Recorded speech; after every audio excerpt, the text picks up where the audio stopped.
são as coisas por aí. Se quiser falar, fique à vontade, se não, fique do jeito aí que você se sentir melhor. Então vamos lá, gente.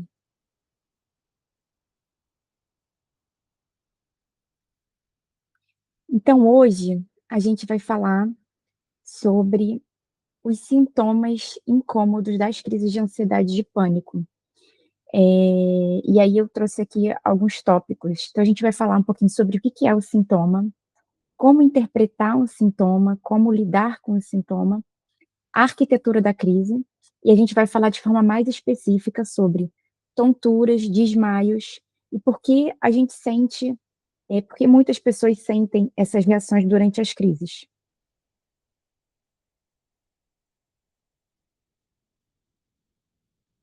Então, em primeiro lugar, é trazer aqui a ideia de que o sintoma, ele é uma mensagem do seu organismo, é o seu organismo se expressando, o seu corpo se expressando.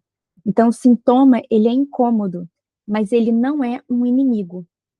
Ele é uma tentativa do organismo de proteger, adaptar ou comunicar algo que o seu corpo ainda não encontrou outra forma de expressar ou de comunicar algo que está em desequilíbrio e que precisa ser visto. Então, antes da gente pensar assim, nossa, senti uma coisa ruim, como é que eu faço para me ver livre disso? A gente, num primeiro momento, a gente vai olhar, vamos ver o que que esse sintoma comunica e o que que eu preciso entender e ajustar a partir desse entendimento desse sintoma. E aí a gente depois vai pensar em como lidar com esse sintoma para sim depois eliminar esse sintoma. Mas primeiro a gente vai olhar para ele, a gente vai reconhecer que ele está ali, aceitar que ele está ali, e a gente vai escutar com cuidado o que, que ele quer dizer para a gente. Então, fisicamente, os sintomas das crises são disparados por três mecanismos de proteção. E aí a gente vai ver isso. Deixa eu ver aqui só como eu.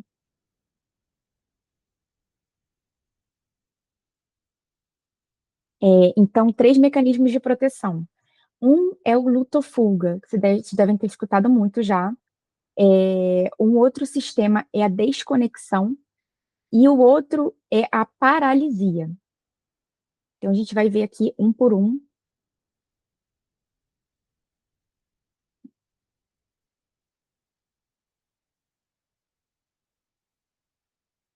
E aí, antes da gente ver um por um, eu queria só trazer aqui uma mensagem, né, que é muito interessante. Quando a gente sente um sintoma físico, o que que a gente faz? Sentir um sintoma físico, vou no médico, vou fazer alguma coisa a respeito, preciso fazer alguma coisa a respeito.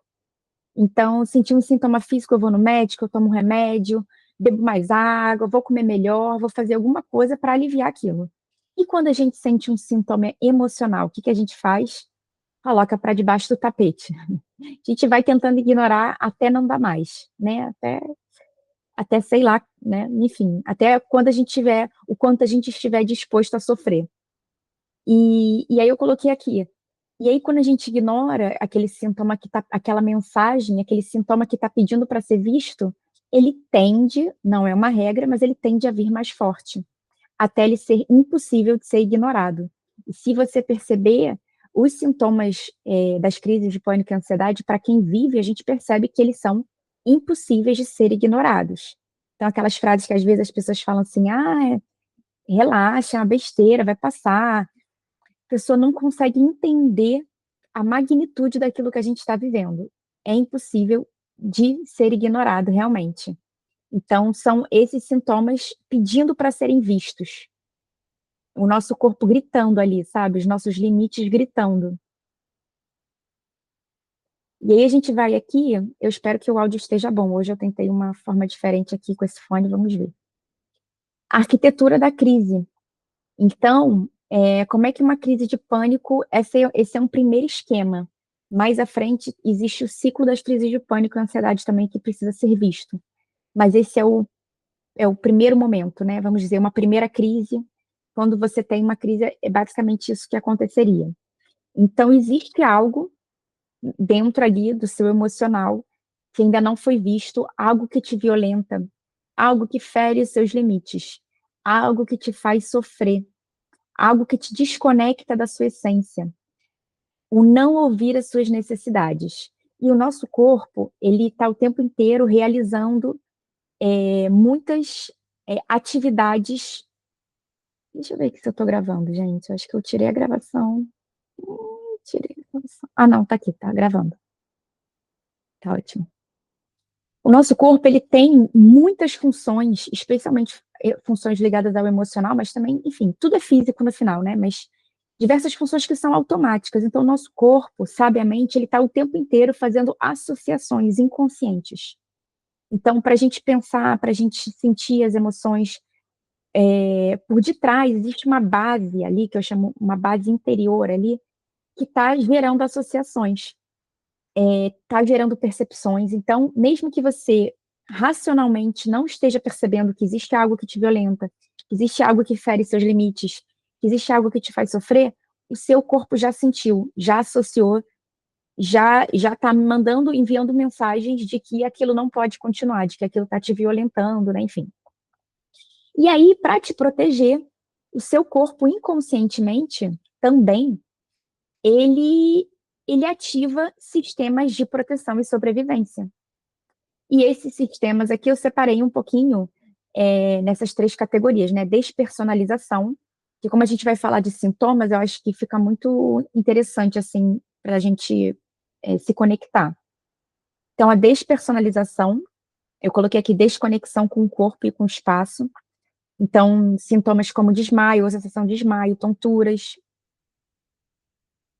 paralisação. Então, a paralisação é diante de algo que não oferece risco, mas que representa risco para a gente, para o nosso subjetivo. Então, isso é muito interessante, né, da gente pensar. Então, a gente sente sintomas assim, tremores, aquela perna bamba, que você não consegue fazer aquilo que você talvez deveria fazer, né? Enfim, fraqueza, ou, por outro lado, o enrijecimento dos membros muito forte. Então, uma tensão nos ombros, as pernas, um bloqueio cognitivo, que você não consegue pensar direito, o seu racional ele fica completamente dominado pelo seu emocional. Às vezes é isso, às vezes é o sair de casa que você fica bloqueado, você, gente, mas eu já saí de casa várias vezes, qual o problema de sair de casa? Mas por alguma razão existe um sistema de defesa do seu corpo que te paralisa e você não consegue sair de casa. Você não consegue dar um passo, você não consegue ir até a porta. Eventualmente, se alguém te olhar de fora, ou até mesmo você, em um outro momento, você vai falar, gente, como assim? Isso é a força do nosso emocional. A gente não pode subestimar. É um mar profundo. Então, bloqueio cognitivo, que a gente não consegue pensar tão racionalmente, e um bloqueio de movimentos mesmo do nosso corpo. E o luto-fuga, então, que gera um aumento substancial da atmosfera de medo e de uma necessidade de proteção. Então, vem aquela coisa, aquele medo de morrer, enfim, e que parece que te toma e que te domina.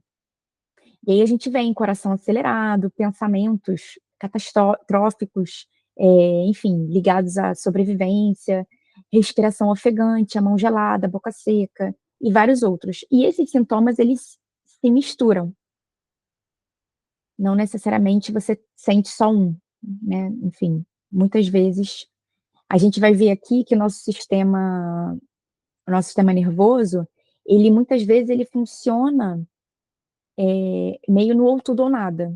Então, às vezes ele vem com muitos sintomas ao mesmo tempo, sabe? Por isso essa força toda, e por isso é tão incômodo. E aí, gente, aqui eu vou fazer uma pequena pausa para a gente só fazer um exercício aqui de recurso, porque aqui a gente vai entrar num assunto que é delicado, porque a gente está falando de sintomas e ninguém quer, e é incômodo a gente falar de sintomas, né? Então, assim, primeiro eu vou trazer uma instrução da melhor forma para a gente prosseguir essa aula. Quem está assistindo essa aula, para assistir essa aula de forma informativa, tá? Não tentar se identificar muito, se aprofundar muito. Você já sabe ali, como você já viveu, você já sabe. Porque às vezes, quando a gente se identifica muito, traz muito para a gente, fica pensando naquilo, isso pode virar também, eventualmente, alguma coisa que te dê um desconforto. E a gente não quer isso, a gente só quer te informar sobre algo. Então, o primeiro ponto é esse, é você, não se conectar tanto, tá? Levar essa aula de forma mais informativa, tá bom? E um outro, a gente vai criar agora um recurso bem rapidamente. Caso você sinta alguma angústia, alguma sensação assim durante a explicação, eu quero que você resgate esse recurso, tá bom? Então, rapidinho, se você puder, feche os seus olhos e tenta, respirando lentamente, com respirações prolongadas. Eu gostaria que você se lembrasse de algum lugar ou alguma pessoa que te passe muita segurança, aquele lugar que você se sente pleno, que você se sente bem, independente do que aconteça, ou aquela pessoa, ou aquela situação. E aí eu quero que não só você lembre racionalmente, mas que você sinta essa sensação de segurança dentro de você. Sinta essa sensação de segurança e se conecta com essa sensação de segurança. Tenta visualizar aqui você com essa pessoa ou nesse lugar, e você sentindo essa segurança, essa sensação prazerosa, reconfortante. E você pode até colocar a mão no peito para ancorar esse recurso de segurança. Então, toda vez que você tocar a mão no peito, você se reconecta com essa sensação de segurança. Então, você lembra dessa pessoa, você lembra desse lugar, e você leva a sua mente e o seu corpo para essa sensação, para essa memória. Muito bem. Então, a gente agora, a partir de agora, se em algum momento, tanto agora nessa aula ou fora, se você sentir algum desconforto, você pode se reconectar com essa sensação de segurança. Separa tudo e volta para essa sensação de segurança, tá bom? Então vamos lá. Então a gente está falando da despersonalização. A despersonalização, ela é um mecanismo de defesa em que a pessoa se sente desconectada de si mesma. E essa desconexão, ele não é racional, ele é corporalmente. Parece uma coisa meio astronauta, assim, parece que você está um pouco no espaço, sabe? Eu não sei se alguém já sentiu isso, e se quiser comentar, vai ser muito bem-vindo. Então é como se fosse um tempo e um espaço diferente. Então você fica meio perdido num mundo sensorial. A sensação é bem essa, assim, de você estar perdido no mundo sensorial, como se você estivesse meio descolado de si mesmo, uma estranheza sobre si mesmo, você não se entende direito. E aí, em momentos de estresse extremo ou traumas, o cérebro ele acaba desligando ou reduzindo a comunicação entre determinadas áreas, devido a uma sobrecarga emocional. Então, embora assustadora, essa é uma resposta neurobiológica temporária de sobrevivência, e não um sinal de loucura ou de ameaça à vida, tá? Então, agora, se por acaso você tiver uma situação que você sinta essa sensação bem, que muitas vezes vem na tontura, enfim, no desmaio, você já sabe nomear, você fala: "Ah, essa é aquela despersonalização".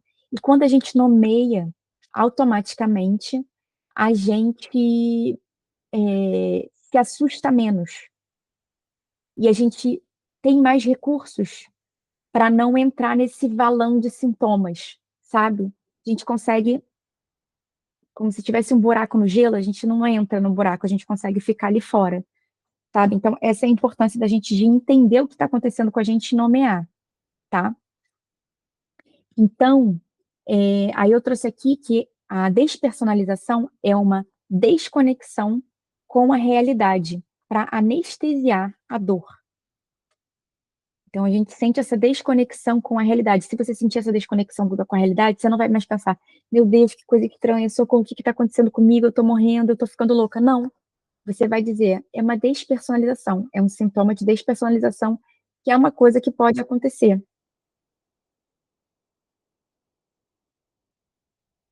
Então, pronto, nomeei, né, e sigo em frente. Outra coisa que acontece é uma dormência, uma sensação de dormência, que acontece para anestesiar e reduzir o peso e a intensidade do sofrimento. Acontece também uma sensação de alienação, como se tivesse, você não consegue entender direito, você não consegue compreender direito. Tem uma alienação temporária da própria existência e realidade. Sabe, quando parece que você fala: "Gente, que parece que eu tô meio fora da realidade, eu eu eu não consigo me sentir, né, segundo os parâmetros da realidade, parece que eu tô em alguma dimensão diferente". Você fica tomado pela dor emocional, perdido no mundo sensorial. Essa frase é bem característica, perdido no mundo sensorial. E você perde o controle do meio físico e do seu corpo, né. Perde o controle aparentemente, tá, gente, é só a sensação. Então vamos para o próximo.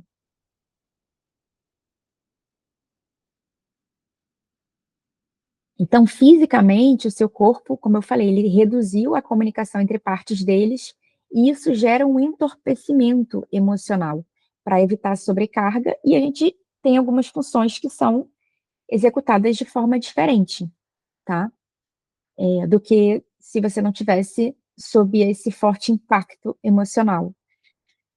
Uma descorporificação e alteração da percepção. Então, ocorre uma desconexão perceptiva. Então, é comum um ambiente parecer meio bidimensional, ou então o tempo passando de uma forma diferente, porque as emoções, elas acontecem num tempo e num espaço diferente mesmo, do racional. A adrenalina e o cortisol, deixa eu só, gente, espera aí. Não, tudo bem, depois eu deixa eu ver rapidinho.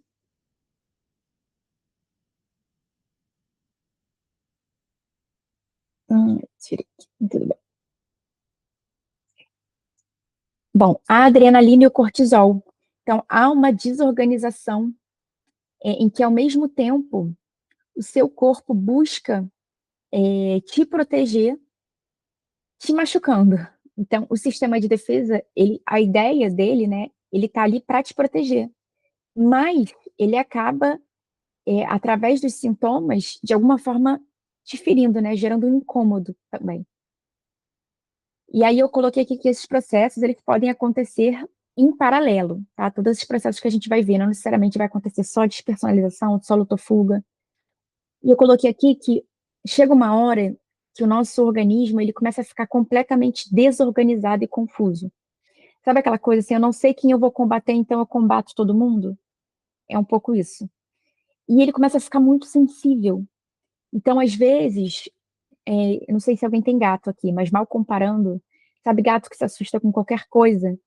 Então é meio que isso, às vezes uma música alta, alguma coisa já vira um gatilho, por isso que quanto mais você puxa para debaixo do tapete, mais sensível o seu organismo fica, né, mais desorganizado ele vai estar, e mais fácil de você, eventualmente, se está mais sensível, pode ter crises por gatilhos que não tem nada a ver com aquele sofrimento original do qual a gente falou.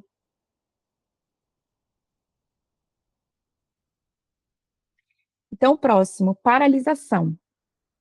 Aí eu coloquei aqui uma frase que eu acho muito interessante, que não oferece risco, mas representa risco. E aí eu coloquei aqui, o que está representando para você isso que te paralisa? Ou isso, do qual você está diante, né? Estou diante de alguma coisa que eu não consigo fazer e que me paralisa. E aí a gente pensar o que que aquilo te representa para você emocionalmente. E como eu falei, os nossos mecanismos automáticos vão fazendo associações sobre as quais a gente não tem domínio racional.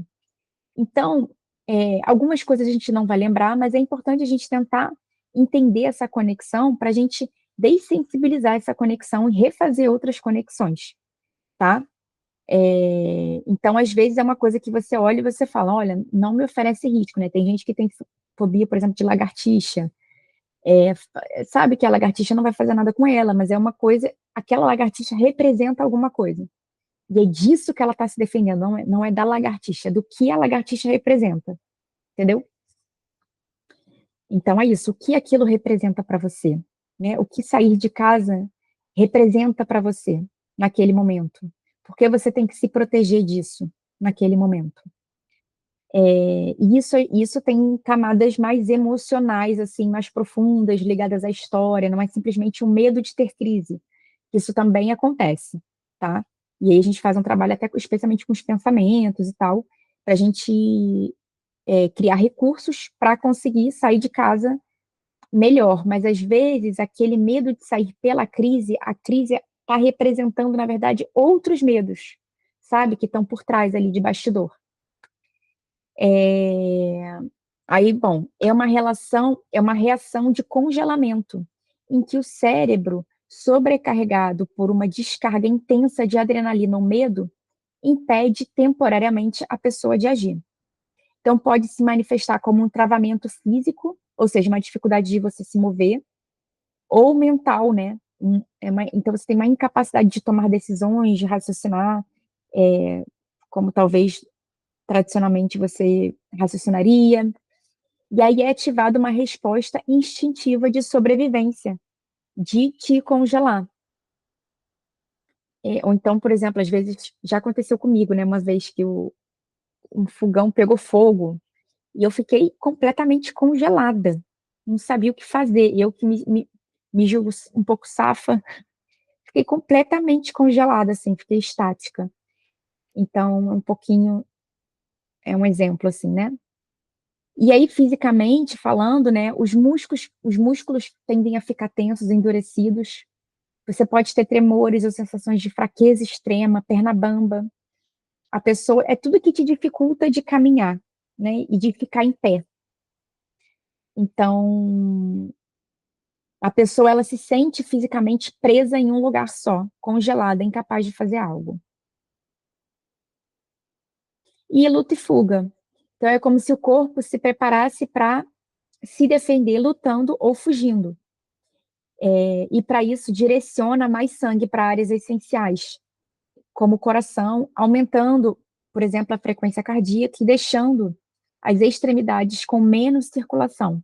E por isso a gente também tem as sensações das mãos mais frias, mãos geladas, né, as extremidades mais geladas, libera uma glicose maior para que você tenha mais energia para lutar e fugir. E aí o efeito colateral é que pode te dar uma visão turva, então você pode ter essa sensação de visão turva, e é essa ejeção de glicose pode ocorrer também uma analgesia, ou seja, uma menor sensibilidade para dor, para que você suporte um esforço maior. Então, é o seu corpo supondo que você vai lutar ou fugir, que você vai correr, que você vai gladiar, que você... Então, ele se prepara, injeta uma quantidade de energia, uma capacidade de resiliência, uma força ali, e, na verdade, toda essa energia, adrenalina, e você está parado. Então, essa energia ela não é gasta, ela fica toda ali no seu corpo. E aí você começa a sentir diversos sintomas super desconfortáveis. E esses sintomas potencializados pelo sofrimento emocional piora, porque a gente sabe que quando a gente tem crise de ansiedade e pânico, a gente costuma sentir um medo grande, a gente sabe que não é uma sensação física, por exemplo, que se eu ficar rodando, aí eu fico tonta, eu até rio disso, eu posso até achar divertido. Agora, quando eu fico tonta, segundo uma crise, é completamente diferente, né? Parece que é um peso, é um medo que domina, que é completamente diferente, que potencializa todos esses mecanismos físicos, né, que acontecem. Aí eu coloquei aqui um aspecto importante, é que o sistema nervoso simpático, ele tende muito a ser um sistema de tudo ou nada. Então, quando ele é ativado, todas as suas partes vão reagir. Em outras palavras, ou todos os sistemas, ou todos os sintomas são experimentados, ou nenhum deles são. Então, assim, cada pessoa tende a se expressar através de um sintoma, né? Como eu já falei. Então, algumas pessoas, dentro da crise de ansiedade, algumas pessoas têm falta de ar, outras tontura, outras desmaio, outras dor de cabeça. outra palpitação, tem certeza de que está tendo um ataque cardíaco, alguma coisa assim. E na vida, assim, e fora das crises de ansiedade, todo mundo tem uma forma ali que chamam de fraqueza, que não é fraqueza, é uma forma de se comunicar, né? Então, umas pessoas pela pele, é, enfim, questões autoimunes, né? Então, cada um vai ter, e aí a gente conseguir enxergar isso na gente, compreender e respeitar, para que a gente consiga lidar melhor com isso, né? Para que a gente consiga sentir, se expressar, mas que a gente não deixe esses sintomas paralisarem a gente, levarem a gente para uma situação de vida muito negativa.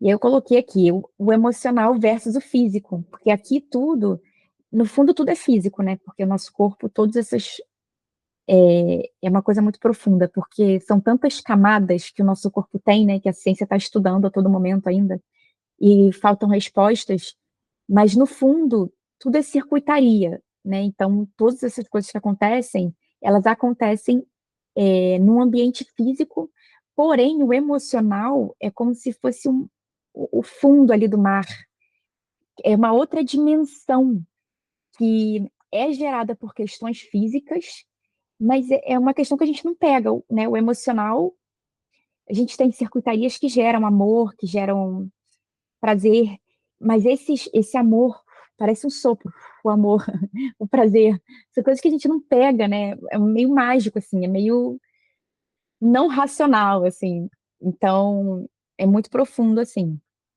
E aí, falando aqui do emocional, depois dessa pequena viagem que eu fiz, eu coloquei aqui o emocional versus o físico. Então, na crise de pânico, esse alarme, que são esses sintomas, que é, olhe, olhe para mim, olhe aqui, tem uma coisa aqui que está precisando ser vista, olhe, olhe, olhe. Aí tem uma frase aqui que coloquei, eu peguei da internet, que eu queria compartilhar. Na crise de pânico, esse alarme é disparado por engano ou de forma desproporcional, inundando o corpo com hormônios como adrenalina e cortisol para lidar com um perigo irreal. Essa frase, eu espero que não tenha sido um psicólogo que escreveu, porque, assim, ele banaliza tudo de emocional, né? Todos os processos emocionais. Então, na crise de pânico, é um alarme disparado por engano. Se fosse um alarme disparado por engano, seria muito mais fácil. Os remédios funcionariam 100%, porque corrigiriam, certo? Só que não é por engano. Esse é o X da questão, não é por engano. O corpo, muito mais sábio do que a mente de quem escreveu isso, com todo respeito, o corpo muito sábio, né? O corpo que já percebe, já entende muita coisa, muito antes da nossa racionalidade, ele não está enganado. Ele está alertando sobre algo real. Então, também não é um perigo irreal, é um perigo real, né? Porque as dores emocionais fazem a gente morrer por dentro e, eventualmente, né, às vezes até tirar a vida, nossa vida, que deixa a gente tão insatisfeita. Então, a gente não deve menosprezar, primeiro a gente com a gente, né? E também com outras pessoas, diante de outras pessoas. E aí ele coloca aqui que é desproporcional. Então, muitas vezes, aí coloquei aqui até o exemplo da Nicole Bales, que era uma ginasta, né? Não sei se alguém viu o documentário dela, que é super interessante. Você vê uma ginasta, pô, né, potente demais, de alto nível, acostumada a segurar expectativa de milhares de pessoas, né? Ficar ali sempre no primeiro lugar. Chega um determinado momento que ela percebe que tem alguma coisa errada, e ela não consegue dar essa paralisia nela. Então, ela não consegue mais, enfim, se comportar, né, agir como antes, performar como antes. E aí ela precisou parar, se recolher, entrar num processo terapêutico profundo, e aí descobriu que tinha uma questão ali, uma história de abuso que estava paralisando ela, que naquele momento estava batendo na porta dela, entre aspas, né, e dizendo, não, pare, isso está pegando para você. Provavelmente por alguma razão também, isso não fala no documentário, mas provavelmente tinha alguma coisa que estava acontecendo naquele momento que estava puxando, como num aspirador, assim, puxando aquela história. Então, para a gente ver que não é desproporcional. E uma história de abuso não é uma coisa pequena, né, gente? Mas é isso, às vezes você não maturou aquilo, né? Você não trabalhou aquilo, e, e às vezes a gente precisa trabalhar em vários momentos diferentes, porque em vários momentos diferentes, dependendo do que a gente vive, puxa aquilo, né? E aí a gente vai trabalhar de novo, vai ressignificar de novo. E aí eu coloquei aqui também, que é uma coisa que eu já falei numa outra aula, que as dores físicas e emocionais, segundo a neurociência, pesquisas, elas são percebidas e sentidas pelas mesmas áreas, ou por áreas semelhantes do nosso corpo. Então, a dor física e emocional. Então, o nosso corpo, dizem que o nosso corpo não consegue perceber o que é dor física ou emocional. Eu não concordo com isso, porque eu consigo perceber e você também. Mas a gente percebe que existe alguma pesquisa, né, em algum nível, que diz que é, algumas áreas não conseguem perceber. Eu acho que é isso que quer dizer, né? Algumas áreas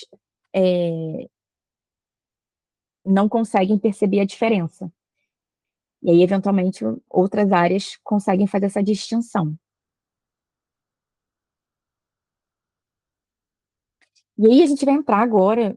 Eu recebi muitos pedidos para falar sobre as tonturas. E eu tive muitas tonturas. Foram, assim, o dia inteiro. É uma coisa desesperadora, mas vamos lá.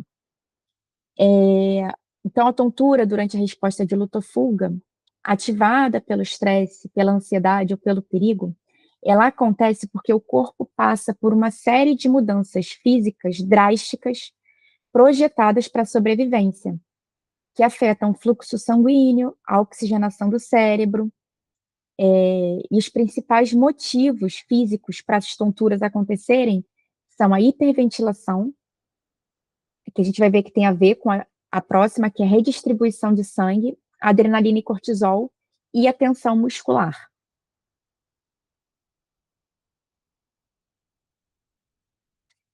E aí, a gente começando pela respiração, né?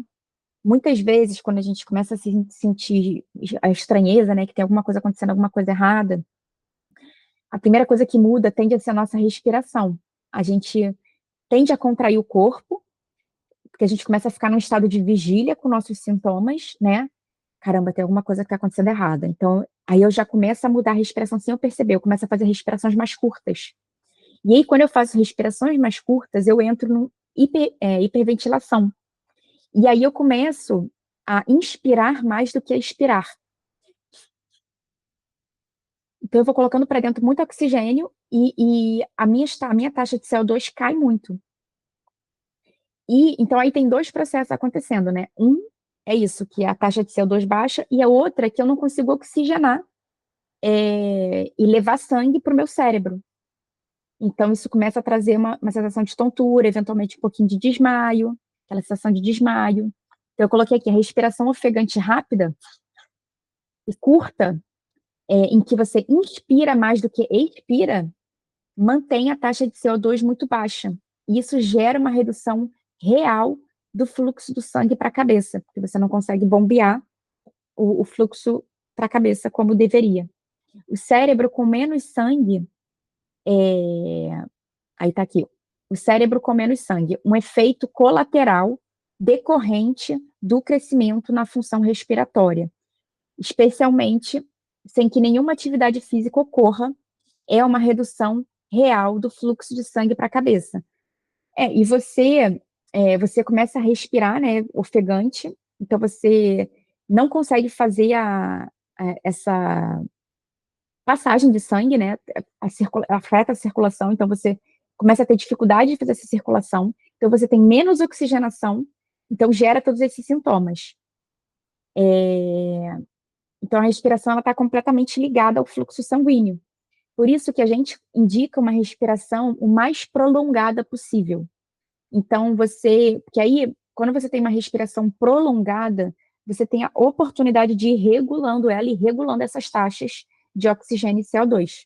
Né? Então, você vai inspirar, de preferência com a barriga, e soltar até não ter mais ar para soltar. E vai fazendo essa respiração constantemente, que isso é a melhor forma de regular. Aí está falando aqui que o gás carbônico é um vasodilatador. Então, quando os níveis de CO2 aumentam, os vasos sanguíneos do cérebro se expandem para aumentar o fluxo sanguíneo. E aí, né, nessa situação de luta ou fuga, é, existe essa exigência, né, de circular mais sangue. Com essa adrenalina e cortisol, existe essa necessidade de circular mais sangue. E aí, quando você não, quando você tem vias, né, mais restritas, isso também gera sintomas.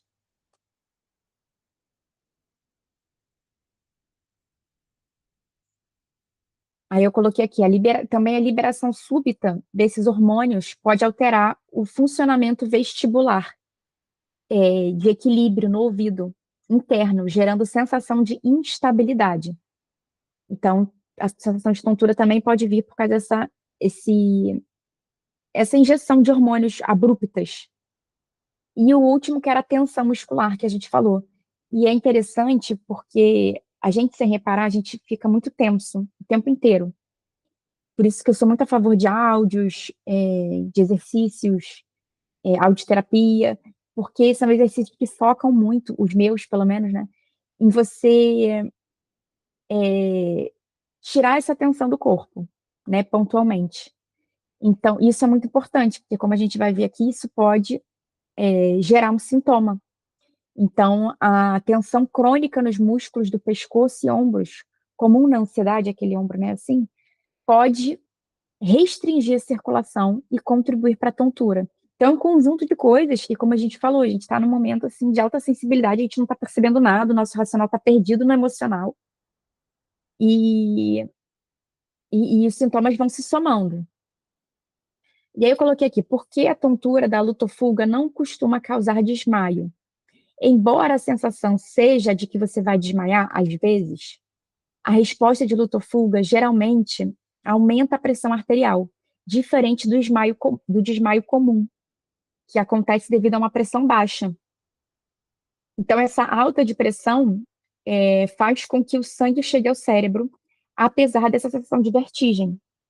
Então, fica quase como se fosse uma provocação, né? Você tem aquela sensação de desmaio, mas você não desmaia. Ou então você é um desmaio muito rápido, né? Então, aí eu coloquei aqui, como agir? É daquele jeito que eu falei, assim, a gente tentar manter respirações longas para que, ao longo de um minuto ou de alguns minutos, a gente consiga equilibrar essas taxas. E também tem técnicas para você tentar restabelecer o gás carbônico. Então, você pode respirar dentro da mão, fazendo respirações assim, ou você pode inspirar, e antes de você expirar, você segura um pouquinho. Então, você inspira, segura,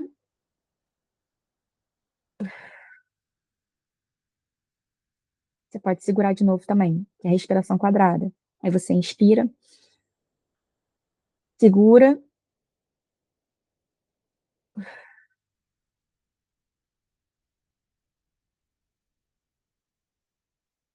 e assim você vai equilibrando o, as taxas. Os desmaios. Então, aí primeiro conceito é por que que a gente desmaia? Então, desmaio, na verdade, é uma defesa do organismo. Outra, quantas defesas, né? E assim, então a gente vê que o nosso organismo, assim, uma das principais funções, se não acho que é a principal, é, é a principal, é a defesa, né? É manter a gente vivo. Então, o desmaio, na verdade, então ele é uma defesa do organismo. Ao cair, a cabeça acaba ficando no mesmo nível do coração, facilitando o retorno do sangue ao cérebro e restaurando mais rápido o funcionamento cerebral.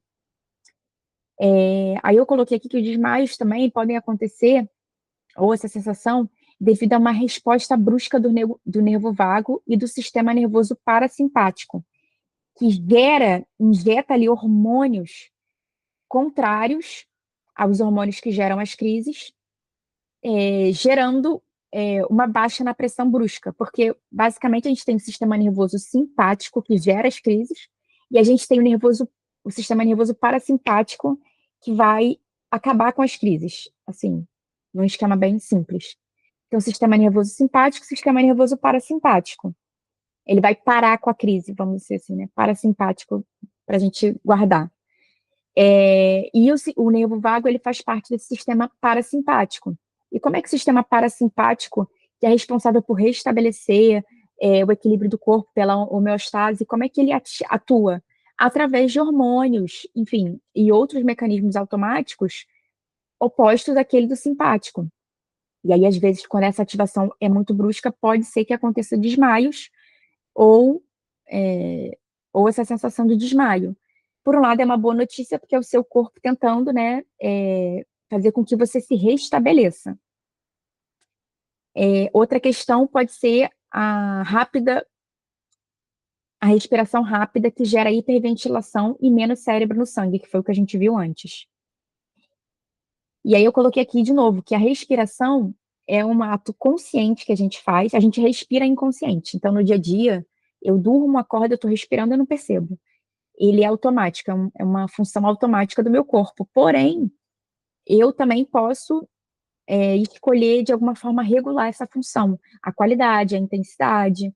Então, é um processo que tem uma vertente ali não automática, que serve para regular funções automáticas, tá?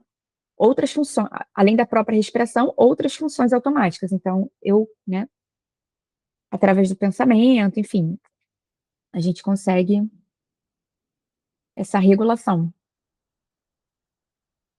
E aí, por fim, eu coloquei aqui a questão da experiência emocional, porque a gente está muito acostumado a falar sobre sintomas de uma forma muito científica, né? Então, assim, de fato, tudo é físico, mas existe uma questão muito forte emocional aí dentro.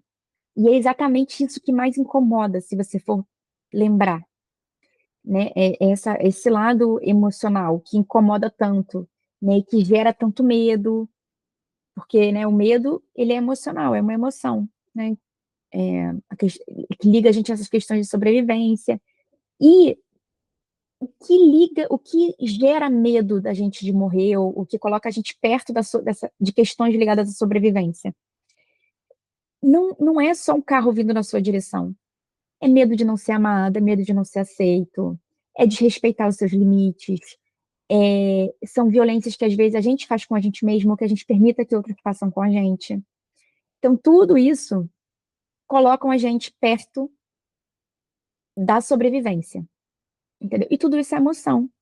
Então, a gente começar a pensar um pouco nesses sintomas, como, como eles fazem a gente sentir emocionalmente, mais do que, agora que a gente já entendeu, que também é importante a gente entender, né, fisicamente, mas agora a gente tentar entender assim, o que que esses sintomas, o que que é uma tontura, mas sob o ponto de vista de como ela faz eu me sentir. Então, eu sinto tontura, eu me sinto sem borda, eu sinto necessidade de alguém me abraçar, me segurar, me apertar, de ter um parâmetro, né? Porque eu me sinto muito sem parâmetro. Então, por exemplo, essa é uma leitura de uma tontura, que não é uma leitura científica, tá? E que é uma enorme pista para a gente entender as crises.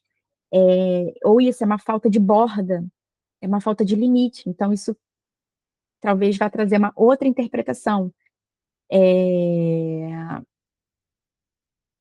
Um desmaio, né? Uma dificuldade de ficar em pé, um peso muito grande, como se eu não aguentasse, coração batendo forte, né? Como se fosse algo muito, muito mais intenso do que às vezes de fato é. Então, talvez um excesso de importância para algumas coisas, sabe? Então, a gente começar a sair desse lugar científico e colocar um olhar mais emocional, assim, uma interpretação mais emocional. Aí, por isso que eu coloquei aqui, experiência emocional. Então, a experiência emocional, ela é diferente de só um sintoma físico. E é nesse caminho que a gente deve seguir, para a gente entender as crises e tratar as crises. A gente entende o que acontece fisiologicamente, mas a gente vai também tentar entender como esses sintomas se expressam e o que, que eles querem dizer para a gente, que a gente volta ao início, que são as mensagens que o sintoma está querendo passar para a gente. E aí eu vou apresentar aqui o Raízes da Ansiedade, que é uma estrutura completa para tratar as crises de ansiedade e pânico que eu criei, baseado na minha experiência, em tudo que me faltou, em tudo que eu percebo, toda a estrutura que eu sinto que a pessoa percebe, que a pessoa precisa de acalanto, de amparo, de conhecimento para conseguir enxergar diferente, que é uma lógica diferente, né? E para conseguir entender aquela vivência que é diferente, que é nova. Então, é uma estrutura completa. Então, a gente vai ter, no programa Raízes da Ansiedade, a gente vai ter aulas, então você vai ter acesso a conhecimento específico voltado para as crises de ansiedade e pânico, para você conseguir enxergar, entender o que está acontecendo com você. E assim você já vai se sentir mais organizada, mais centrada, mais direcionada, você já vai conseguir se acalmar. Então, quando a gente começa a nomear, quando a gente consegue entender, a gente já não fica mais naquele desespero, né? De, meu Deus, o que está acontecendo? Socorro. E pensando em possibilidades terríveis. Não, a gente consegue ficar mais centrado. E também, quando você tem conhecimento e você entende, você começa a conseguir se virar com mais autonomia no dia a dia. Você vai conseguir trabalhar e aprender a ouvir o seu corpo nesse programa. Então, a gente, como eu estava falando dos sintomas, a gente não vai tratar só através do científico. Vou te explicar, mas a gente vai tratar também através de uma percepção do corpo. Então, a gente vai ter ferramentas, como a ansiedade, a crise de ansiedade é um sistema automático que a gente viu aqui de proteção, sobrevivência, a gente vai tratar através de processos automáticos também e corpóreos, que trabalham o corpo. Então, sensibilizando você de dentro para fora. Então, terão ferramentas para tratar os sintomas e o sofrimento expresso no corpo através do próprio corpo. A gente tem também a comunidade refúgio, que é um grupo. Eu coloquei aqui, você não é louca, você não é estranha e nem está exagerando. É a primeira coisa. Então, é um grupo para a gente ter essa sanidade, sabe? Assim, a gente saber que é um processo emocional. Muitas vezes a gente tem vergonha de comentar isso com as pessoas, a gente até gostaria de poder desabafar mesmo, falar que está sendo horrível, chorar, e a gente não consegue, porque a gente tem medo de julgarem a gente, medo de acharem que a gente está exagerando, então a gente acaba se calando, e isso vai piorando, né? Porque precisa sair para algum lugar, precisa transbordar, sabe? É como se fosse uma água, assim, eu fico de boca fechada, mas a água vai saindo. Então, a comunidade refúgio seriam encontros em grupo semanais para que a gente possa estar em contato, um grupo com pessoas que estão vivendo o mesmo desafio, então a gente pode trocar, a gente pode chorar junto, a gente pode se apoiar, um espaço para a gente ter aulas exclusivas também, e sempre no final a gente fazer um exercício de relaxamento potente para que você durma bem, tá? É um exercício de fechamento para que você saia desse encontro bem, tá? E aí é isso, para você soltar os pesos, trocar, falar como você se sentir compreendida. Eu vi muitas pessoas no post que eu fiz querendo trocar a ideia. Aí eu falei, poxa, né, se existisse um espaço para essa troca, né, para esse apoio, para essa troca de informação, seria tão legal. A ideia, gente, não é que vocês fiquem nessa comunidade a vida inteira, apesar de que a gente está falando de ansiedade, mas a gente está falando de vida, de autoconhecimento, de transformação, sabe, de compreensão.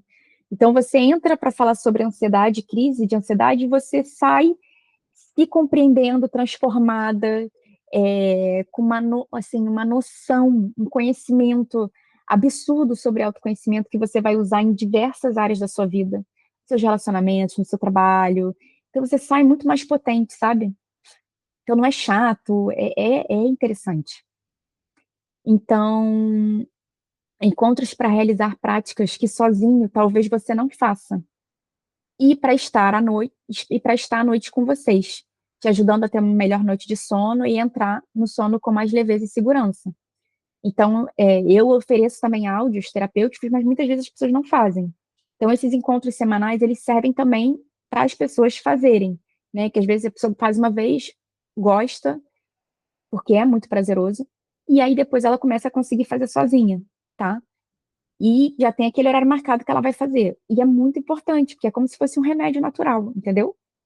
Só que, infelizmente, mesmo assim, as pessoas não fazem, que a gente subestima. É, ferramentas, então você vai ter acesso a ferramentas para você usar a qualquer momento. Aulas gravadas com esses conhecimentos para você assistir a qualquer momento. Então, se tiver algum momento que você esteja meio angustiado e tem alguma aula que te faça bem, você consegue dar o play e assistir. Ou se você está querendo entender logo com mais rapidez, você consegue assistir com mais rapidez, ou se você quiser rever, porque bateu alguma conexão ali, você, caramba, teve algum insight, você quer voltar ali para rever. É, e os encontros em grupo, para você não se sentir sozinho durante a semana. Então, eu tentei colocar um pouquinho de todos os mundos, as aulas, tá? Aulas gravadas para você assistir a qualquer momento, as ferramentas, os encontros em grupo e algumas turmas vão ter encontros individuais como bônus. Então é uma forma, porque na terapia você às vezes fica, né? Você tem terapia um dia e só na próxima semana, ou só daqui a 15 dias. Então eu tentei criar coisas para que você durante a semana não fique abandonado, tá? Para que você fique amparado. É... E aí eu coloquei que para essa turma vai ter um bônus que são sessões individuais, tá? Aí tem que ver direitinho a oferta, né? É... E é isso aqui é de outra aula. Queridos, espero ter clareado alguma coisa. Vamos fazer só mais um exercício aqui para a gente sair bem, porque eu falei aqui, é um assunto que me interessa muito. Eu sei que ele é muito ruim, mas me empolga porque me deixa muito feliz de conseguir estruturar. Depois de tanto sofrimento, foram mais de 10 anos passando muito mal, assim, muito, muito mal. Eu ia falar, vocês nem imaginam, mas vocês imaginam. A gente se entende, e eu fico com entusiasmo, assim, com uma esperança de tentar trazer um raciocínio que eu demorei para criar e que possa ajudar outras pessoas. Então, esse é o meu entusiasmo. Então, vamos fazer um pouquinho um exercício aqui para a gente finalizar aqui, para todo mundo terminar bem. Então, a gente vai inspirar devagar, a gente vai segurar o ar, 3 segundinhos, e vai expirar prolongadamente até não ter mais ar, e vai segurar 3 segundinhos. E voltar a inspirar, segurar, expirar, segurar. Vamos lá? Você pode fazer de olhos abertos ou fechados. Então, vamos lá. Inspira com a barriga, segura,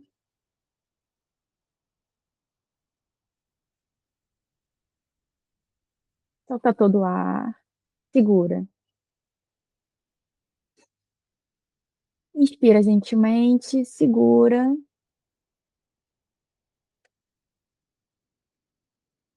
expira, segura.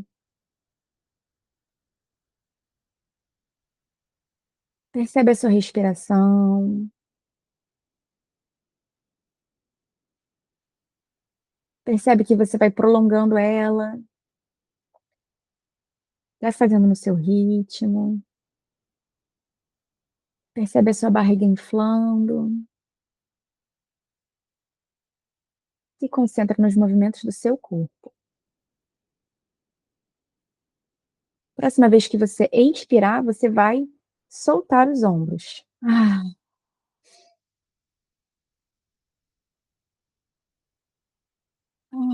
Solta os ombros. Agora, a próxima vez que você expirar, você vai soltar o seu maxilar. Ah, relaxa seu queixo. Inspira. E a próxima vez que você expirar, você vai fechar os olhos. Ah, fecha os olhos. Agora eu vou te pedir para você se lembrar daquele momento de segurança, ou daquela pessoa que te traz segurança, aquele lugar. Sempre respirando prolongadamente.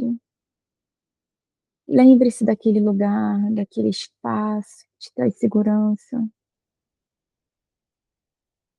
Lembre-se como é que é o seu corpo seguro, como você se sente ali.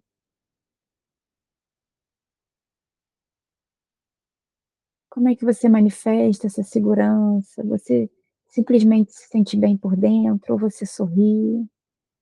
Como é que você manifesta essa segurança?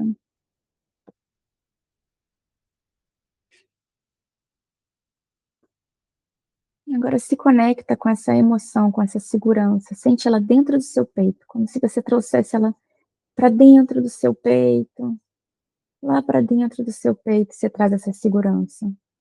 Você sente ela muito forte dentro de você. E agora você percebe que você é capaz de sentir segurança de dentro para fora, que existe segurança aí dentro. E toda vez que você tocar no seu peito, você se conecta com essa segurança interna, com esse quentinho, com essa segurança que você é capaz de construir dentro de você. Muito bem.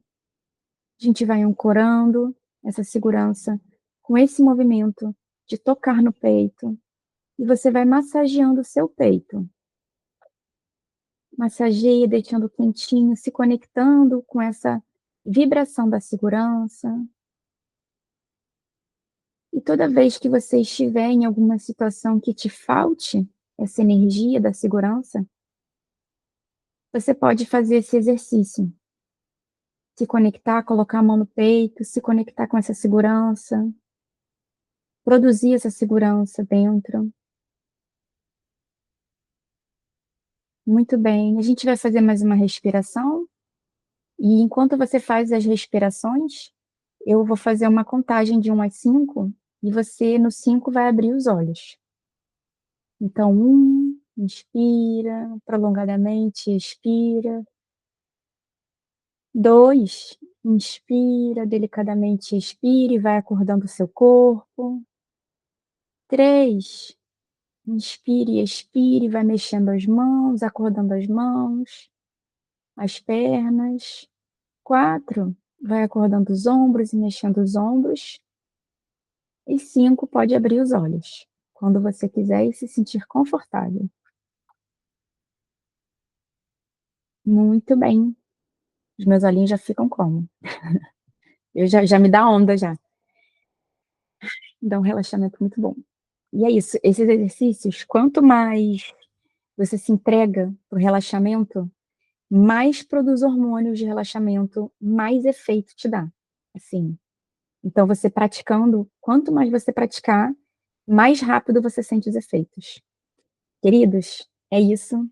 Muito obrigada por estarem aqui, pelo tempo de vocês, e a gente vai se falando aqui pelas redes, tá bom? Um beijo e até a próxima aula.